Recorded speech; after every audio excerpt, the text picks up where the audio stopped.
పరిసర ప్రాంత ప్రజలకు శుభవార్త. ప్రార్థనా శక్తి తైలాభిషేక ఆరాధన ప్రతి నెల మొదటి బుధవారం. సమయం ఉదయం 10 గంటల నుండి. NK highway grounds, Autonagar, Gudem highway bypass road, Tadepalligudem. ప్రార్థనా శక్తి తైలాభిషేక ఆరాధన ప్రతి నెల మొదటి గురువారం. సమయం ఉదయం 10 గంటల నుంచి. స్థలం తూర్పుగోదావరి జిల్లా అమలాపురం దగ్గర ఉప్పలగుప్తంలో. ప్రార్థనా శక్తి తైలాభిషేక ఆరాధన ప్రతి నెల మొదటి శుక్రవారం. స్థలం అడబాల గార్డెన్స్, ఎల్ఎన్టీ బిల్డింగ్స్ పక్కన, పెంకులపాడు రోడ్డు, పాలకొల్లు. ప్రార్థనా శక్తి తైలాభిషేక ఆరాధన ప్రతి నెల మొదటి శనివారం. మొదటి ఆరాధన 7 గంటల నుండి 10 గంటల వరకు. రెండవ ఆరాధన 10 గంటల నుండి 1 గంట వరకు. స్థలం మేరిస్టెల్లా auditorium, పంటకాలువ road, NTR circle, Vijayawada. ప్రార్థనా శక్తి తైలాభిషేక ఆదివారపు ఆరాధన సమయం ఉదయం 8:30 గంటల నుండి. స్థలం వైస్రాయ్ గార్డెన్స్, జుబ్లీ బస్టాండ్ ఎదురుగా, సికింద్రాబాద్. ప్రార్థనా శక్తి తైలాభిషేక ఆరాధన జూన్ 10 మంగళవారం. సమయం ఉదయం 10 గంటల నుండి. Sri convention hall, CR Reddy women's college, Vatluru, Eluru. ప్రార్థనా శక్తి తైలాభిషేక ఆరాధన ప్రతి నెల 2వ బుధవారం. సమయం ఉదయం 9 గంటల నుండి. స్థలం airport road, quarry market, Renuka apartment దగ్గర, రాజమండ్రి. ప్రార్థనా శక్తి తైలాభిషేక ఆరాధన ప్రతి నెల 2వ గురువారం. సమయం ఉదయం 10 గంటల నుండి. స్థలం సుబ్బలక్ష్మి కళ్యాణ మండపం, railway new colony, Sri Kanya theatre, Visakhapatnam. ప్రార్థనా శక్తి తైలాభిషేక ఆరాధన ప్రతి నెల 2వ శుక్రవారం. సమయం ఉదయం 10 గంటల నుండి. స్థలం కాపు కళ్యాణ మండపం, ఎన్ఎఫ్సిఎల్ రోడ్, ఆర్టీఓ ఆఫీస్ పక్కన, ఆర్ఆర్ నగర్, కాకినాడ. ప్రార్థనా శక్తి తైలాభిషేక ఆరాధన జూన్ 14 శనివారం. సమయం ఉదయం 8 గంటల నుండి. స్థలం ఎస్ఆర్ గార్డెన్స్, ఈనాడు ఆఫీస్, వైరా రోడ్, వెలుగుమట్ల, ఖమ్మం. యేసయ్య నామములో మీకు వందనాలు తెలియపరుస్తూ ఉన్నాను. ప్రియులరా, ఈ దినం కొరకు దేవుడు సిద్ధపరిచిన వాగ్దానాన్ని మనం స్వాధీనపరచుకుందాం. పరిశుద్ధ గ్రంథంలో నుండి ఇర్మియా గ్రంథం 31వ అధ్యాయము 4వ వచనం ద్వారా దేవుడు మీ కుటుంబాన్ని దర్శిస్తూ ఉన్నారు. ఇర్మియా గ్రంథం, జెర్మియా చాప్టర్ 31 వర్స్ 4. ఇశ్రాయేలు కన్యక, నీవు కట్టబడినట్లు నేను ఇక మీదట నిన్ను కట్టింతును, నీవు మరలా తంబురలను వాయింతు, సంబరమపడు వారి నాట్యములలో కలిసెదవు. ఎంత అద్భుతమైన వాగ్దానం. బైబిల్ తెరవండి, నాతో కలిసి చదవండి. ఒకవేళ మీ దగ్గర బైబిల్ లేకపోతే నేను చెప్తున్నప్పుడు నాతో కలిసి మీరు కూడా చెప్పడానికి ప్రయత్నం చేయండి. ఇశ్రాయేలు కన్యక, నీవు కట్టబడినట్లు నేనిక మీదట నిన్ను కట్టింతును, నువ్వు మరలా తంబురులను వాయింతువు, సంబరమపడు వారి నాట్యములలో కలిసెదవు. దేవుడి దినాన్ని పరలోకం నుండి నీకు బలమైన మాటను అనుగ్రహిస్తూ ఉన్నాను. నీ దుఃఖ, ఆవేదన, శ్రమ, శోధనలో నలుగుతున్న నీతో దేవుడు మాట్లాడుతున్న మాట ఏంటంటే, నువ్వు ఎలాగ కట్టబడాలనుకున్నావో, ఎలా బ్రతకాలనుకున్నావో, ఎటువంటి లైఫ్ స్టైల్లో నువ్వు జీవించాలని అనుకున్నావో అటువంటిదే దేవుడు నీ జీవితంలో చేయబోతూ ఉంటాడు. నేను అనుకున్నది ఒకటి, జరిగింది ఒకటి, నా జీవితంలో ఏ సంతోషం లేదు, నెమ్మది లేదు అని అనుకుంటున్నావు కదా. ఎందుకో నా జీవితంలో అన్నీ ఇలాగే మోసమే జరిగింది, మోసపోయాను అని ఎంతో ఆవేదనతో మోసపోయాను కృంగిపోతున్న నీతో దేవుడు మాట్లాడుతూ ఉన్నాడు. లేదు, అద్భుతంగా దేవుడు నిన్ను స్పెషల్గా కట్టబోతూ ఉన్నాడు.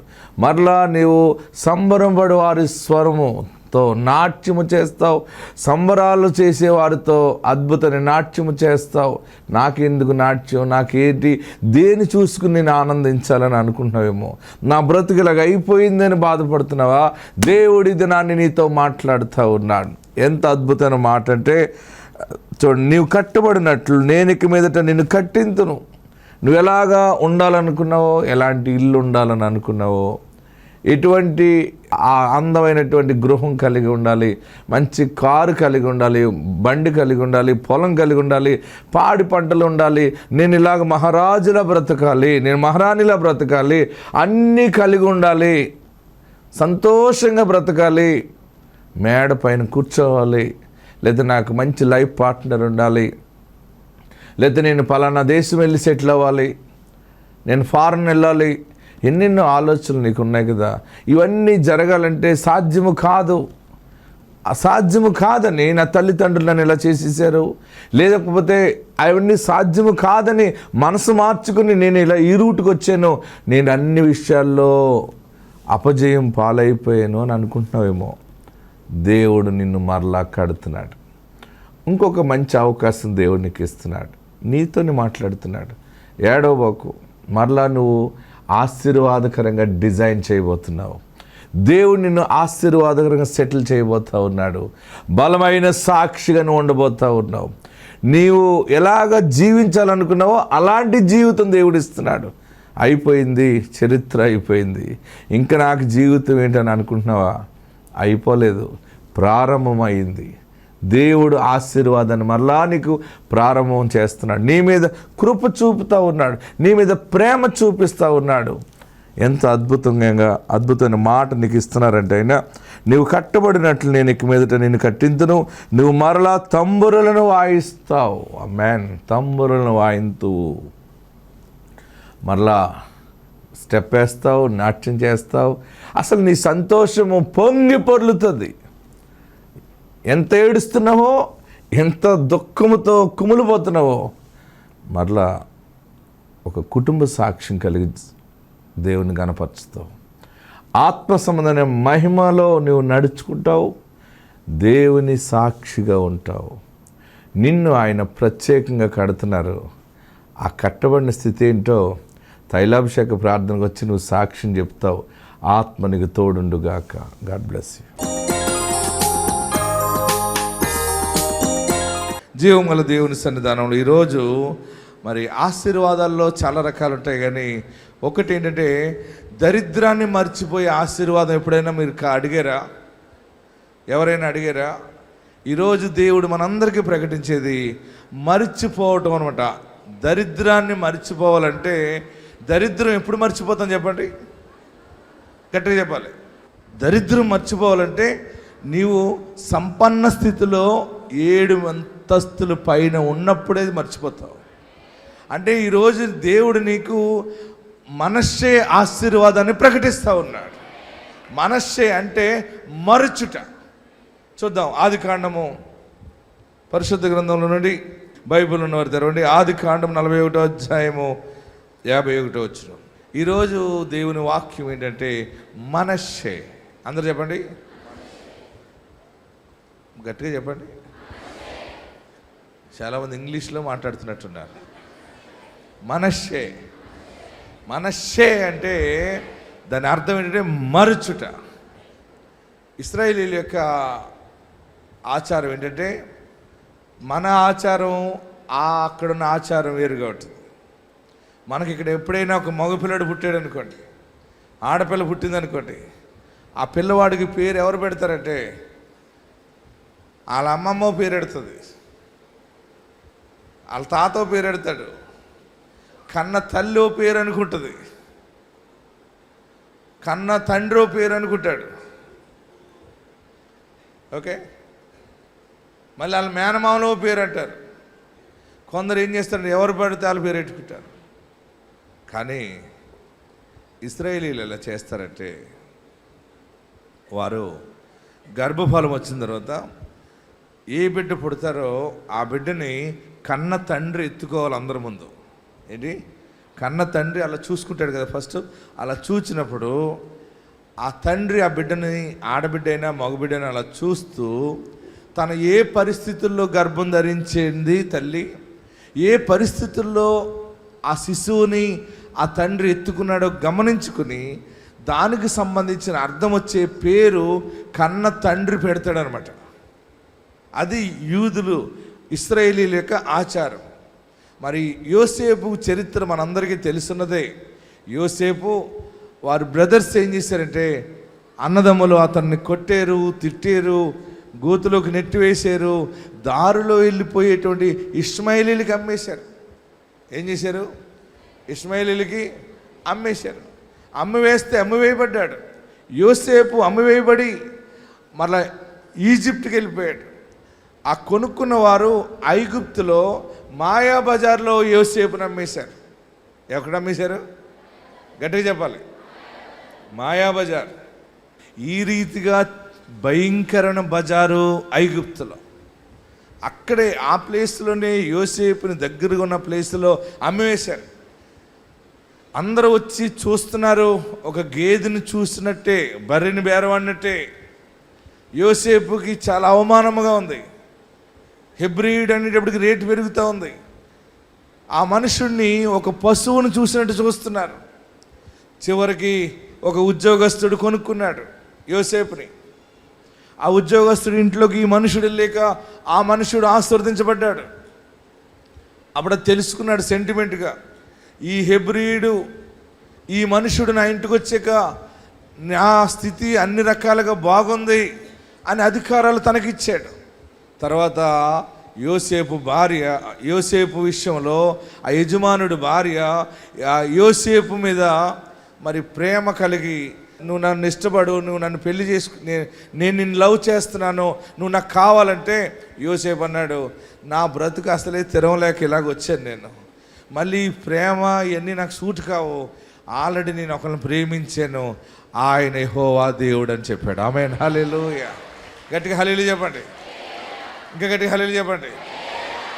అన్నలు కొట్టారు, అన్నదమ్ములు గోతులోకి నెట్టివేశారు, దారిలో పోయేవాడికి అమ్మివేశారు, బజారులో అమ్మివేయబడ్డాడు, చివరికి ఈ ఇంటికి వచ్చాడు. ఈ మనుషుల్లో ఒక దర్శనం ఉంది. నాకు ఎన్ని శ్రమలు వచ్చినా, నాకు ఎన్ని బాధలు వచ్చినా దేవుడు నాకు మాట ఇచ్చాడు, దేవుడు నాకు దర్శనం చూపించాడు, నేను ఆయన మీదే అనుకుంటాను అనుకున్నాడు. హల్లెలూయా చెప్పండి. అదే మనం ఎవరైనా అయితే ఏం చేస్తాం, ఫోన్లో ఇంత మట్టికి బాగానే వచ్చింది, ఇక్కడ మట్టికి ఇలాగ ఉంటే అన్నీ సెటిల్ అవుతామని అనుకుంటాం. యోసేపు దేవుని భయం కలిగి దర్శనమందు నిరీక్షణతోనే నిలబడ్డాడు. తర్వాత ఆమె యజమానుడికి చెప్పింది, ఈ మనుషుడిని సెంట్రల్ జైల్లో వేసే మంచివాడు కాదని. రివర్స్ కేసు పెట్టింది. అప్పుడు ఆ మనుషుడిని తీసుకుని ఐగుప్తులో సెంట్రల్ జైల్లో వేసేసారు. మొత్తం లైఫ్ అనమాట, జీవితాంతము శిక్ష అనుభవించాలి. ఆ శిక్ష అనుభవించడానికి వెళ్తున్నప్పుడు కూడా యోసేపు హృదయము కలవరానికి గురి కాలేదు. ఎందుకంటే యోసేపులో ఉన్నది దైవ భయము. ఆమెన్. దైవ భయము ఏ మనుషుల్లో ఉంటుందో దేవుడు ఆ మనుషునితోనే ఉంటాడు. దేవునికి మహిమ కలుగును గాక. చెరసాల్లోకి వెళ్ళాడు. చెరసాల్లో ఉండగా కలల భావం చెప్పిన తర్వాత యోసేపుని ఫరో బయటకు తీసుకొచ్చాడు. రాజుగారి కల వచ్చింది, కలభావం చెప్పాడు. రాజు సంతోషపడిపోయి అప్పుడు అన్నాడు, నీ పేరు మార్చేస్తాను, నీ అడ్రస్ మారుస్తాను, ఎందుకంటే నిన్ను ఈ దేశములో ప్రధానిగా నిలబెడుతున్నాను. ఆమేన్, హల్లెలూయా. గట్టిగా హల్లెలూయా చెప్పండి. యోసేపు ఐడెంటిటీ మొత్తం మార్చి ఆ ఐగుప్తు దేశానికి సంబంధించి వారికి సంబంధించినటువంటి పేరుని యోసేపుకి పెట్టి, యోసేపుకి మెడలో బంగారపు చైనేసి చేతికి ఉంగరం తొడిగి రాజు అంటాడు, నేను రాజునే కానీ అధికారం అంతా నీకు ఇస్తున్నాను, ఈ దర్శనము దీనిని నువ్వు నెరవేర్చు. యోసేపుకి అద్భుతమైనటువంటి ప్రధానమంత్రి పోస్ట్ ఇచ్చారు. సైనికులు ఎక్కడ శ్రమపడ్డాడో, ఎక్కడ అమ్మివేయబడ్డాడో, ఎక్కడ లేని నింద యజమానుడి భార్య వేసినప్పుడు కూడా దానిని నన్ను ఇలాగ అన్నావని కూడా అనలేదు. నువ్వు తప్పు చేసేవని భార్య అందరి ముందు చెబితే అప్పుడు కూడా తలంచుకున్నాడు. మనము దేవునికి చోటిచ్చువారుగా ఉండాలి. ఆమేన్, హల్లెలూయా చెప్పండి. నిర్ణయ కాలము, ఒక సమయం వస్తుంది. నిన్నెవరేమన్నా, ఎంత శ్రమపడ్డా, ఎంత బాధపడినా నీ సమయము ఈ దినాన్ని దేవుడు ప్రత్యేకంగా ఇవ్వబోతా ఉన్నాడు. మీరు నమ్మగలిగితే ఈ దినం ఒక డోర్ దేవుడు ఓపెన్ చేస్తూ ఉన్నాడు. ఇది నా కొరకే దేవుడు మాట్లాడాడు. ఆ ఓపెన్ అయ్యే డోరు నాకు సంబంధించిన ఆశీర్వాదం అని నమ్మిన వారందరూ చేతులు పైకెత్తి గట్టిగా చప్పటి కొట్టి గట్టిగా కేకలు వేసి 7 మార్లు ఆమేన్ అని చెప్పండి. 1 2 3 4 5 6 7 ఆమేన్. దేవాది దేవుడు సమయం వచ్చినప్పుడు ఏ దేశంలో లేని నిందపడిందో, కేసు పోయిందో, ఎక్కడ అమ్మివేయబడ్డాడో అప్పుడు ఆ బాధలన్నీ, అసలే అన్నదమ్ములు విషపు చూశారు, అమ్మివేశారు, అనాదిగా ఉన్నాను, ఒంటరిగా ఉన్నానని ఏడుస్తూ ఉండేవాడు. అప్పుడు రాజుగారు ఏం చేశారంటే యోసేపుకి ఆ రాజ్యంలో ఒక అమ్మాయిని పెళ్లి చేశారు. పెళ్లి చేసిన తర్వాత మగ సంతానము మొట్టమొదటిగా ఈ బుడంకాయ పుట్టాడు. ఏ బుడంకాయ? మొదటగా పుట్టిన ఈ పిల్లవాడికి పేరు పెట్టండి. యూదుల ఆచార ప్రకారం తండ్రే బిడ్డనెత్తుకుని పేరు పెట్టాలి ఫస్ట్. కనుక ఆ బిడ్డనెత్తుకున్నప్పుడు అంటున్నాడు అనమాట ఈ మాట. ఆదికాండం 41వ అధ్యాయం 51వ వచనం. మరలా చదవండి, అందరూ చదవండి. ఈ ఆశీర్వాదము, ఈ వాక్యం ద్వారా దేవుడు మనతో మాట్లాడబోతున్నారు. ఎస్, వాక్యం చదవండి. 41వ అధ్యాయము 51వ వచనం. అప్పుడు యోసేపు అప్పుడు యోసేపు దేవుడు, ఒక్క బాధ కాదు ఈయనకి, సమస్త బాధ. అందరు గట్టిగా చదవండి, మైక్ తీసుకుని చదవండి. దేవుడు నా సమస్త బాధను, రెండవది నా తండ్రి ఇంటి వారందరినీ నేను మర్చిపోనట్లు చేశాడు. హల్లెలూయా. మనకి లోకమంతా ఓ బాధ ఉంటుంది, ఇంట్లో బాధ ఇంకా ఎక్కువ ఉంటుంది. ఇంటి బాధ ఎవరికి చెప్పుకోలేవు. ఇంట్లో బాధ చెప్పుకోగలమా? ఒక పెద్ద ఆయన అన్నాడు, కడుపు చింపుకుంటే కాలు మీద పడుతుంది అన్నాడు. అప్పుడు నేను అన్నాను, నోరు చింపేసుకో అన్నాను. నోరు చింపుకుంటే పైనుంచి కింద పడుతుంది అన్నాడు. ఇంకైతే ఇంకెవరికి చెప్పకూరుకో అన్నాను. అంతేగానండి, ఎవరు చెప్పట్లేదు అన్నాడు. ప్రియులరా, అన్ని బాధలు భరిస్తాం కానీ ఇంట్లో బాధ భరించలేం. కొన్ని సమయాల్లో తల్లితో బాధ భరించలేం, కొన్ని సమయాల్లో భర్తతో బాధ భరించలేం, కొన్ని సమయాల్లో భార్య బాధ భరించలేం, కొన్ని సమయాల్లో అత్తగారు బాధ భరించలేం. కానీ కథ నడుస్తూ ఉంటుంది, వెళ్తుంది. కానీ ఆ బాధ గుండెని పిండేస్తుంది. మిస్అండర్స్టాండింగ్స్. యోసేపు బాధ ఏంటంటే, నేనేం తప్పు చేశాను, నేనేం పాపం చేశాను, నా అన్నదమ్ములు భయంకరంగా నన్ను బయటికి నెట్టివేశారు, దారిలో వచ్చి ఇష్మాయేలీయులకు అమ్మేశారు, నేనేం పాపం చేశాను, ఇంత బాధ ఉండేది అనమాట దీనిలో. ఎప్పుడైతే ఈ మనష్షే పుట్టాడో అప్పుడు అంటాడు, దేవుడు ఆయనకి బాధ, భార్య ఉండగా కూడా బాధ పోలేదు ఆయనకి. ఎస్, ఆలోచన చేయండి. ఆయనకి ప్రధానమంత్రి పోస్ట్ వచ్చినప్పుడు కూడా ఆయన మనసులో బాధ, నా తండ్రి ఇంటి వారికి నేను దూరం అయిపోయాను, నేను వారంత బాధ పెట్టారు, వీరింత బాధ పెట్టారు. చూడండి, జాబ్ చేస్తున్నప్పుడు కూడా ఆయన ముందు సైనికులు పరిగెడుతూ ఎస్కార్ట్ వెళ్తున్నా సరే, ఒక పెద్ద పదవిలో ఉన్నా సరే ఆయనకి నెమ్మది లేదు. ఎప్పుడు నెమ్మది వచ్చిందో తెలుసు ఆయనకి ఆయన రూపములో, ఆయన బ్లడ్లో నుండి, ఆయన మాంసములో నుండి వచ్చిన ఆ శిశువును చూచినప్పుడు దేవుడు నా సమస్త బాధను మర్చిపోయేలాగా దేవుడు చేశాడు. హల్లెలూయా, హల్లెలూయా. గట్టిగా హల్లెలూయా చెప్పండి. ఈరోజు ఆశీర్వాదం ఏంటంటే, మనష్షే ఆశీర్వాదంతో మీరందరూ ఇక్కడి నుంచి తిరిగి వెళ్ళబోతూ ఉన్నారు. ఆమేన్. చూడండి, మంచి భార్య, అందమైన భార్య, బంగారము, రాజభవనంలో ఉన్నాడు, పదవి ఉంది, అయినా ఆయన మనసులో బాధ. అది ఎప్పుడు పోయిందంటే, ఆ మగబిడ్డ పుట్టేకనే బాధ పోయింది. గర్భఫలం లేని వారికి ఎన్నున్నా కానీ బిడ్డ లేడు అనే బాధ ఎక్కువైపోతుంది. హల్లెలూయా చెప్పరే, ఇంకా గట్టిగా హల్లెలూయా చెప్పండి. మన ప్రార్థనా శక్తిలో వద్దంటే బిడ్డలు పుడుతున్నారు, వద్దంటే పుడుతున్నారు. హల్లెలూయా చెప్పరే. ఇప్పటికి 7,400 మందికి పైగా పుట్టారు. ఇంకా కొంతమంది పుట్టబోతున్నారు, కొంతమంది బయటకు రావడానికి రెడీ అయిపోతున్నారు, పెట్టి బట్టలు సర్దుకుంటున్నారు, లోపల 2-3 నెలలు దిగిపోతారు. అందరూ రెడీగా ఉండండి, కొత్త సాక్ష్యాలు వినబోతా ఉన్నా. దేవునికి మహిమ కలుగును గాక.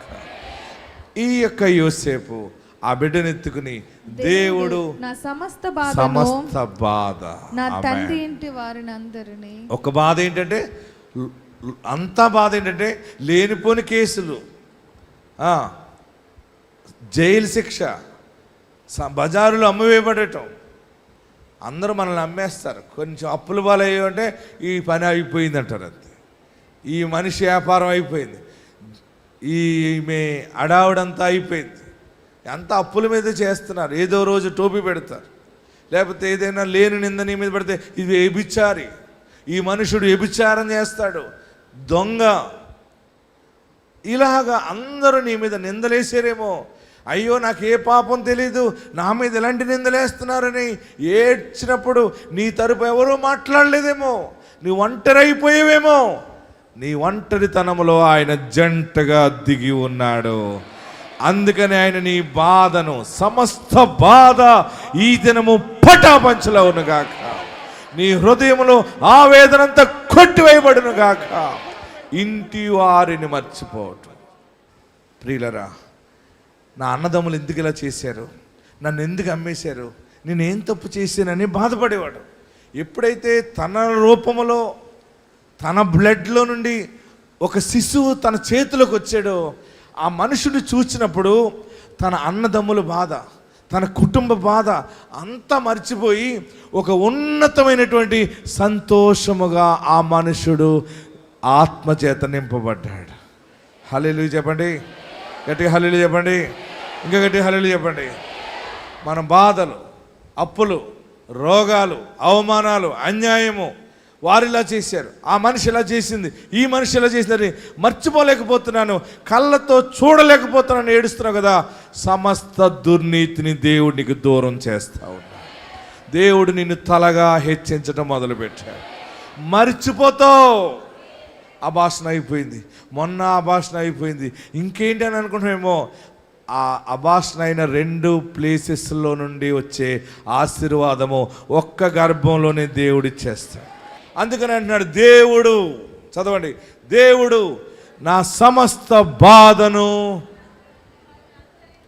చెప్పాలి, నా తండ్రి ఇంటి వారందరినీ నేను మర్చిపోవునట్లు చేసినని చెప్పి తన జ్యేష్ఠ కుమారునికి మనష్షే అను పేరు పెట్టెను. ఆమేన్. అందరూ హల్లెలూయా చెప్పండి. ఈరోజు మీ మెడలో మనష్షే అనే ఆశీర్వాద హారముతో నేను సెలవు తీసుకోబోతా ఉన్నా. ఎవరు బాధ పెట్టారో, ఎవరు అన్యాయం చేశారో, ఎక్కడ పడిపోయావో, ఏ రోగం వచ్చిందని అనుకున్నావో, అదంతా కూడా దేవుడు సమాధిగా మార్చుచున్నాడు. ఈ అభిషేకం ద్వారా ఒక వాగ్దానం నీకు ఇస్తా ఉన్నాడు. ఎలుగెత్తి మీరు సాక్ష్యం ఇవ్వబోతా ఉన్నారు. గట్టిగా హల్లెలూయా చెప్పండి. దేవుడు మీ సమస్త బాధను మర్చిపోయేటట్లుగా, మీరందరూ కూడా మీ అప్పులు తీరిపోయి, మీ గర్భఫలాలతోటి మీ సొంత కార్లు వేసుకుని తైలాభిషేకానికి బైబిల్ పట్టుకుని రాబోతూ ఉన్నారు. మీరందరూ వేసుకొచ్చే కార్లు పార్కింగ్ పెద్దది తీసుకోబోతూ ఉన్నాను. ఎందుకంటే ప్రార్థనా శక్తిలో ఉన్న ఏ మనుషుడైనా దీవెనగా ఆస్వాదించబడుతుంది. ఇది ఒక పిలువబడిన సేవ, ఇది మోకాల అనుభవంతో కట్టిన సేవ. ఇది మీరు బాగుపడతారు. చనిపోవాలని అనుకోకండి, పారిపోవాలని అనుకోకండి. మీ భర్త ఇంకా మార్పు చెందకపోతే ఈ మనుషుడితో నేను భరించలేనని అనుకోకండి. నీవు చేసిన ప్రార్థనకి జవాబు ఈ దిన వాక్యమే. నీ బిడ్డ మారుతాడు, నీ భర్త, నీ భార్య మార్పు చెంది నీ ఇంటికి రక్షణ కలుగుతోంది. నేను నా ఇంటి వారును యెహోవానే సేవిస్తాము, యేసయ్యనే పూజిస్తామని ఒక సాక్ష్యం మీ నోట రాబోతా ఉంది. అందరూ లేచి నిలబడదాం. మనష్షే ఆశీర్వాదంతో దేవుడు మనల్ని ముందుకు నడిపించిపోతూ ఉన్నాను. ఎక్కడున్నవారు అక్కడ లేచి నిలబడి, ఎక్కడున్నవారు అక్కడ లేచి నిలబడి, నేను మర్చిపోలేకపోతున్నాను. నాకు ఈ మనుషుడిని నమ్మాను, ఈ మనిషిని ప్రేమించాను, నాకు ఈ మనిషి అన్యాయం చేసింది, నన్ను మోసం చేసింది, నన్ను మోసం చేసాడు అని ఏడుస్తున్నావా? ఇల్లు లేదు, వ్యాపారం లేదు, అప్పులు బాధలు, నా వల్ల కాదు, ఈ బిడ్డల నుంచి చదివించలేను, ఏది అనుకుంటున్నానో దానికి విరుద్ధంగా జరుగుతుంది, ఏదో జరుగుతుందని ఆశతో ఉన్నాను, చివరికి నిరాశ పాలైపోయాను, నేడుస్తున్నావా? ఎక్కడున్నవారు అక్కడ 2 చేతులు పైకెత్తండి. ఎక్కడున్నవారు అక్కడ 2 చేతులు పైకెత్తండి. అమ్మా, దేవుడు నిన్ను విడిచిపెట్టలేదు. మనష్షే ఆశీర్వాదంతో మీరు ఇక్కడి నుంచి సెలవు తీసుకుపోతా ఉన్నారు. ఎవరికి చెప్పలేక ఏడుస్తున్నావు కదా. దేవుడు నీ సమస్త బాధని, అన్ని బాధలు పోయి ఏదో ఒకటి ఉండటం, 2 ఉండటం కాదు, అన్నప్పుడు తీరిపోయి ఏదో చిన్న అప్పు ఉండటం కాదు. కుటుంబంలో తలలు పైకెత్తండి. నాకు కావాలి నీవు యేసయ్యా, నువ్వు కావాలి యేసయ్య. నీవు ఉంటావు. నీవు ఉంటే అద్భుతాలు జరుగుతాయి. నీవు ఉంటే ఆశ్చర్యమైన కార్యాలు జరుగుతాయి. అంటే నువ్వు ఎంతగా మాతో ఉన్నావు. ఒక శక్తి మనతో తిరుగుతూ ఉంది, ఒక బలమైన శక్తి. అదే పరిశుద్ధాత్మ శక్తి, ఆ హోలీ స్పిరిట్, ఆ బలమైనటువంటి ఆ మైటీ పవర్ నిన్ను ఆవరించి ఉంది. నీ పరిస్థితి ఎంత చేయి జారిపోయినా కానీ ఆయన చేతిలోంచి జారిపోవడానికి లేదు. ఆయన నీ పక్షముగా ఉన్నాడు. ఏడుస్తున్నావా? నా బ్రతికిలాగా అయిపోయింది, నేను రాంగ్ డిసిషన్ తీసుకున్నాను, నేను ఇలాంటి నిర్ణయం తీసుకోకుండా ఉంటే ఎంత బాగుండు, ఇలా జరిగింది, అలా జరిగింది, ఈ మనుషుని చేసుకోకుండా ఉంటే ఎంత బాగుండు, ఈ మనిషిని పెళ్లి చేసుకోకుండా ఉంటే ఎంత బాగుండు, అయ్యో అని ఏడుస్తున్నావా? అన్ని రకాలుగా కోల్పోయాను, నాకు శాంతి లేదు, బ్రతకాలని లేదు, నేను ఏదైనా అయిపోతే అమ్మ ఏమైపోతుందో, నేను ఏదైనా అయిపోతే నా భార్య ఏమవుతుంది, నేను ఏదైనా అయితే నా భర్త ఏమైపోతాడు అని ఏడుస్తున్నావా? దేవుడు ఇది నాన్న నీతో మాట్లాడుతున్నాడు. మనస్సే మరచుట నీ సమస్త బాధని మర్చిపోయేలాగానే చేస్తున్నాడు.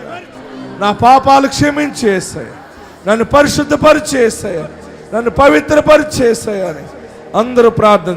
నా ఇంటికి నీవు అధిపతిగా ఉండాలి, నా జ్ఞానానికి నీవు అధిపతిగా ఉండాలి, నా ప్రాణానికి అధిపతిగా ఉండాలి, నా వ్యాపారానికి అధిపతిగా ఉండాలి, నా చదువులో, నా జ్ఞానములో, నా సమస్త ప్రవర్తనలో నీ షకీనా లీడింగ్ నాకు కావాలి.